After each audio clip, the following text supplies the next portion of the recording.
E o da velha costureira lá, Ah, sim. ele falou que ele, o primo dele lá. Essa é outra história engraçada até chegar na sobrenatural. Tinha uma romaria que acontecia, que o povo saía de uma vilarejozinho até outro, e pra passar por lá, tinha que atravessar uma linha de trem, assim, um pontilhão. Tá, E perto desse pontilhão tinha uma matinha e tinha meio que um resto de uma casa de uma velha que morava lá, tá. sabe? Tipo, e aí todo mundo falava que quando passava lá, via a velha que já tinha morrido há muitos anos costurando na porta da casa, em ruína. E aí, Caraca. às vezes, a velha corria atrás de quem tava lá na praça e tal, né? E aí ele conta que até ele, uma vez, estava voltando muito tarde da cidade e tal, e tava ele, um parente dele, e alguma coisa bateu palma lá de dentro da casa pra eles, e eles correram, né? Você Era é doido. assombração mesmo. Aham. Mas uma vez ele e um primo dele sabiam que ia ter a romaria e tal, esperaram a galera sair de um lado e pro outro, né? A família inteira dele lá, e os parentes, e o povo inteiro lá do que morava ali na região, passaram orando, foram pra lá. É, enquanto um olhava, o outro foi lá e acendeu umas velas dentro dessa casa e pegou um novilho, assim, uma bola de costurar, de lã, assim, não sei qual Sim. que é o nome certo, e deixou no meio da ponte, assim, sabe? E Aham. acenderam a vela lá e deixaram o negócio aqui. E voltaram lá e fizeram o caminho com a galera que tava voltando, né? Aí no meio que a galera tava atravessando a ponte lá, o pontilhão, olharam pra casa, viram a luz acesa, alguém gritou, né? Olá! Tá acesa a casa da velha! Olá, olá! Mas todo mundo orando e passando. Aí no Aham. meio da ponte viram as. Ela tá aqui, ela tá aqui, vira os negócios de costurar e só Aham. gente pulando pra um lado, caindo, se machucando, correndo, né?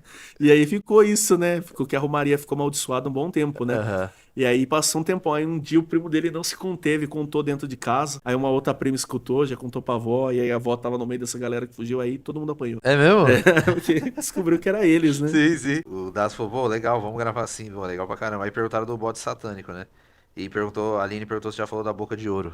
Do Boca de Ouro. Isso É. daí também a galera tira sarro de mim pra caramba por causa do Boca de Ouro. O bode satânico, eu acho que é uma das poucas lendas que eu ainda não fiz vídeo lá no canal. Ou se eu fiz, Tá. eu fiz um só. Mas basicamente é um bode que sequestra criança, igual a cabra cabriola, sabe? Aham. Mas o bode satânico, eu acho que ele também pega fogo e ele persegue as pessoas. Tá. Mas é um bode satânico, assim, sabe? Aham. Tem o velho satânico Tem, também, que isso é aí um eu já ouvi velho que corre falar. atrás e tal. Aham. Mas eu acho que o mais assustador talvez seja a cabra cabriola. É? Que ela é tipo um bicho-papão, né? Tem uma Aham. família de lendas, assim, no folclore que são bicho-papões, né? Tá. Que é tipo o boi da cara preta, a cuca, o chibamba, a cabra cabriola, que basicamente é entidades que vêm pegar as crianças na casa, assim, né? Aham. Você acha que a Cuca do sítio, até lembrei Uhum. aqui, mas a Cuca do sítio do Pica-Pau Amarelo, quando foi pra TV, ela foi uma Cuca mais legalzinha ou não? É, mas Mais engraçada, At- talvez? até que deixaram ela. É que ela é uma bruxa, né? Isso. Ela não é uma bruxa que vira jacaré, Jacaré, mas depois sim. começou a ter lenda dela virar um jacaré, né? O que algumas pessoas falavam que provavelmente foi o caminho que o Monteiro Lobato pegou para adaptar ela, é que ela tinha olhos de cobra. Tá. Entendeu? A lenda que eu escutei era uma bruxa que tinha olhos de cobra, né? Mas era uma bruxa velha, feia, né? Que Entendi. perseguia os outros assim, né? Aham. Mas não é exatamente aquele bichão lá. E o que aí o Cidade Invisível adaptou e o Sítio do Pica-Pau Amarelo não adaptou é que ela virava mariposa, né? Ah, Ela é? virava Ah, borboleta, isso eu não sabia. mariposa, passarinho, Aham. essas coisas assim. Jacaré ela não virava, ela tinha lá Sim, sim, a jacaroa. a jacaroa. E o Boca de É Ouro isso. é uma. Tem o Boca de Ouro da literatura, da música e tal, mas eu acredito que não tenha tanta ligação assim, mas enfim. Boca de Ouro é uma entidade que também é do Nordeste, eu acho que também é de Pernambuco, se eu não me engano. Mais forte lá a lenda, né? Não Tá. sei se é necessariamente de lá, mas é do Nordeste. Beleza. E é um homem que, tipo assim, ele se perdeu na boemia. É um homem que vivia só da noitada, do dinheiro, da cachaça, da mulher, sabe? Boemia, boemia, boemia. E aí, quando chega ali o final da. Ele não percebe, ele vai perdendo a mão na vida e em algum momento ali ele morre no meio da bagunça, assim, né? Aí dizem que ele fica meio preso àquela situação e ele fica voltando e perseguindo pessoas que estão nessa mesma situação, assim, sabe? Tá. Que estão curtindo a vida, né? E aí, a primeira vez que eu escutei a falar disso, eu já tinha passado por uma situação que é. Aqui a galera dá risada de mim, né? Eu acho que é melhor eu contar primeiro a minha situação, depois quando eu entendi. Boa. Eu tive uma fase botequeiro, né? Aproveitava, sabe? Andava pra Sim. cima e pra baixo. E curtia um boteco mesmo, né? E aí, numa dessas, eu morava no centro lá de Indaiatuba, lá. E então Tá de fazia boa, tudo a né? pé. É, tudo Cidade bom. muito boa. Aí fazia tudo a pé. Aí tinha um bar relativamente perto de casa. Sempre ficava tomando um litrão lá e depois voltava pra casa. E até um caminho, até metade do caminho, eu sempre voltava com um amigo, né? Com o Rafa. Aí o Rafa chegava nessa avenida, o Rafa descia, né? A casa dele era sentido pra lá e a minha era pra cá. Ou era o Rafa ou era o Marquinhos, enfim. A gente chegou ali, se despediu, ele foi pra um lado, eu fui pro outro. Andei mais 2 quadras, aí vi a figura de um velho, todo de roupa branca, chapeuzinho, parado na esquina. Mas de boa, não ligava, nunca liguei pra essas coisas, nunca tive medo dessas coisas. Quem me conhece sabe que eu não tenho medo de nada, assim, sabe? Aham. Tipo, eu vou, falo, troco ideia, tô nem aí. Aí eu troquei de calçada pra não passar pelo meu caminho do cara, pro cara não me encher o saco, né? Aí o cara veio na minha direção, assim, né? Eu lembro que o cara tinha um cheiro muito esquisito, muito ruim. A pele do cara não tava legal, sabe? E aí o cara me pediu fogo, né? Aham. Você tem fogo aí, fogo aí. E eu fumava, né? Então tinha um isqueiro no bolso, né? Aí eu tirei o isqueiro, acendi o cigarro pra ele e ele agradeceu sorrindo. Ele, sei lá, boa parte da boca dele era dente de ouro, assim, né? Ah, sim. Esquisito, cara. Esquisito pra caramba, né? Aí Ah, ele me agradeceu, ficou parado lá e eu fui pra casa de boa, né? sim, beleza. Suave pra mim lá. Aí tem amigos da Umbanda, do Candomblé, que fala que eu encontrei com outra coisa, né? E tem outros amigos que falam outras coisas, né? Mas enfim. Tá. Aí passou muito tempo mesmo, assim, passou, sei lá, 6, 7, 8 anos. Essa época eu nem tava muito ligado nessas coisas, assim, espirituais, nem de folclore, nem de lenda. Aí quando eu voltei a viajar, eu voltei a curtir, né, contar história e tal. E aí nessa de passear, tava lá pros lados de Recife e me contaram a história Boca de do ouro. Boca de Ouro, que é isso, que é uma entidade, é esse homem e a figura dele é essa. É um homem Caraca. que fica por aí andando pra cima e pra baixo e se você não não acender o fogo pra ele e tratar ele mal, ele começa a te atormentar, te atormentar, te atormentar, até você ficar louco também. Caraca, não, essa eu não conhecia. É, e aí, esses tempos atrás, ano passado, eu fui num evento, numa dessas cabines de imprensa de filme que a gente vai pelo Hora do Pesadelo, Sim, legal. e aí eu encontrei com um amigo meu que ele é editor de um canal de cinema, até famosinho e tal. E aí ele tava contando que os parentes dele moravam, parentes, sei lá o que, morava ali em Santa Cecília, Sim. namorado, alguma coisa assim. E ele falou que a última vez que ele tinha ido pra São Paulo, que ele não é de São Paulo, ele tinha ficado ali e ele tinha ido numa festa ali na região da República, algo assim, e a mesma coisa aconteceu com ele, que ele viu a minha história e ele falou, comigo aconteceu foi muito parecido. Tava voltando de uma festa, passei ali pelo Minhocão, né? Atravessei Sim. pra Santa Cecília, né? Que ele já mora ali perto os parentes dele moravam ali perto da Santa Casa, do hospital que tem ali, né? Sei onde é ali. E da faculdade e tal. E aí ele falou que quando ele tava atravessando ali, um velho seguiu ele também. Caraca. Pedindo fogo, né? E a galera dá muita risada porque, porra, você nerfa ele com bique, né?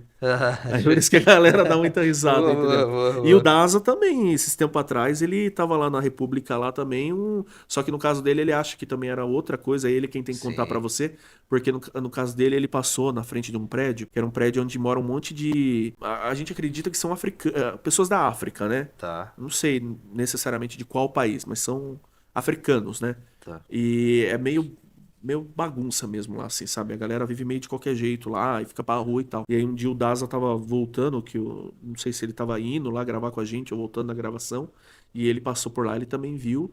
E é a mesma coisa também, sim, sabe? Só que no caso dele, ele falou que o homem tava com a boca meio ensanguentada e tal. É umas Caraca, velho. entidades, assim, né? É um bagulho muito Aham. louco, né, cara? É, é. É uns bagulho muito louco, É, cara. dizem que o centro ali de São Paulo é meio, É, o Thiago né? contou pra você? Eu acho que ficou pro final, a gente acabou não falando É, muito o sobre o Thiago é a centro. melhor pessoa pra contar sobre isso, porque ele estudou Estudou lá, toda a né? questão. E o passeio do Thiago, que é muito legal, você tem que fazer um dia e não tem perigo, tá? Sim. Ninguém vai aparecer pra te pegar, só se você fizer o passeio noturno no cemitério com ele, daí é outro rolê, Não, eu né? nem vou. Tipo É. assim. Mas o passeio, o Thiago, ele vai passando, né, por vários pontos onde aconteceram tragédias, né? Sim. E ele vai explicando o contexto sobrenatural, né? O que que acontece? Toda família, todo povo, toda cidade, toda região tem os seus mitos de criação, que são tipo assim, são as principais lendas, né? Tá, Então, por exemplo, você vai lá pra minha cidade de Natal, Itapeva, tem a lenda da serpente que tá com a cabeça na igreja e com a cauda lá no pilão d'água lá, que é a saída da cidade. tá. Você vai para algumas outras cidades, tipo Joanópolis, tem a Terra do Lobisomem. São Paulo, dentro da pesquisa do Tiago, que ele foi o cara que foi mais longe nisso e tudo mais, o que, que ele identificou? Que São Paulo era a terra do Anhangá. E o Anhangá era uma entidade, né? Vamos se colocar assim, um deus indígena, né? Tá. Para algumas culturas indígenas, né? E ele não necessariamente ele era o diabo, mas ele era uma coisa meio que você tinha que respeitar muito, porque ele podia ser tanto do bem quanto do mal, né? Beleza.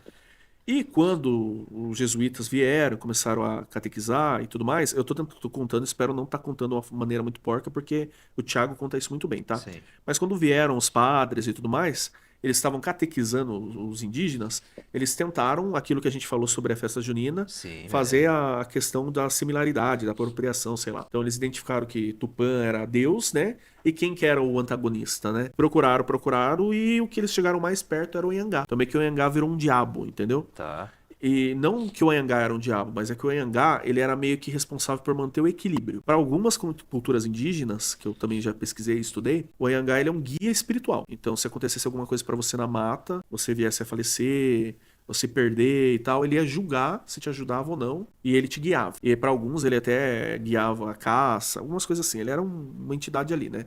Mas assim, basicamente, para o mais correto é que ele era o equilíbrio da natureza, né? E só que uma das histórias dos indígenas mais pesadas assim é que tinha um guerreiro indígena lá que ele era muito bom e ele saiu para caçar e ele viu o filhote de um cervo, né, de um veado assim, e ele falou, vai ser ele mesmo. Só que daí o Anhangá viu aquela situação.